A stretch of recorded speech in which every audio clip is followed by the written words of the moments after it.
Hello and welcome to Grace Breast Cancer video series. My name is Medhavi Gupta. Today we'll be chatting about surgical management of breast cancer. I'm joined by Dr. Jessica Young.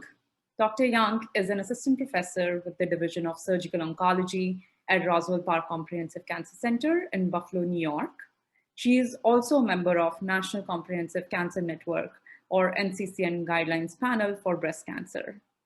Welcome, Dr. Young. It's a pleasure to have you with us.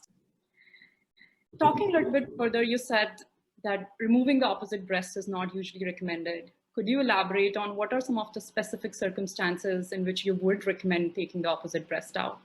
Sure, absolutely. This has become a very hot area of discussion in the last few years. For a while, we saw that the rates of taking off both of the breasts were down, but then in the last few years had gone back up again. And there are a lot of things to consider when thinking about both breasts. The first thing to really note is that taking off the other breast does not increase a patient's survival as long as they don't have a gene mutation or anything. Now, that's a whole other area. There are a lot of different gene mutations that may cause breast cancer. The most common ones are going to be the BRCA1, BRCA2, and then there's a third one called PALB2.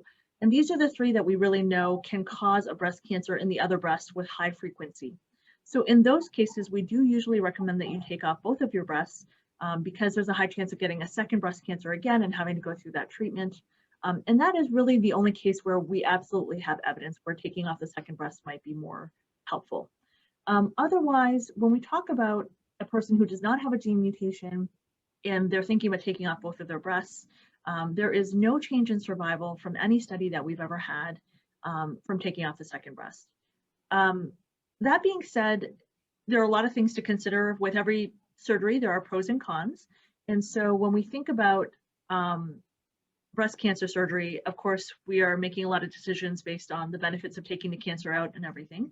And so we think about the risks, which include pain, numbness along the chest wall, possible infection, bleeding, issues with reconstruction, body image, and all of that. And you can make a decision based on your weighing of the pros and cons.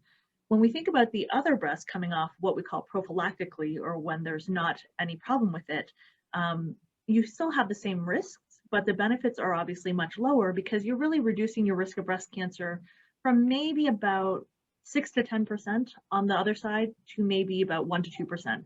So of course there's a reduction there, but it's not a huge reduction. And you still have the risks, again, of everything from the original side. And so you really have to think about whether that's worthwhile or not. But of course, a lot of women still opt to do both. I would say probably the most common reason women want to take off both of their breasts once they realize the survival issues and everything is that they just want to be symmetrical. Either they want to be symmetrically flat or with their reconstruction, they want to be symmetric with a reconstruction. So in that situation, obviously there are valid reasons to take the other breast off. Although a lot of women also don't realize that if you took one breast off or if you did a lumpectomy and your breast became smaller with radiation, that there are some other things that we can do to the opposite breast, like reduce it rather than just take it completely off.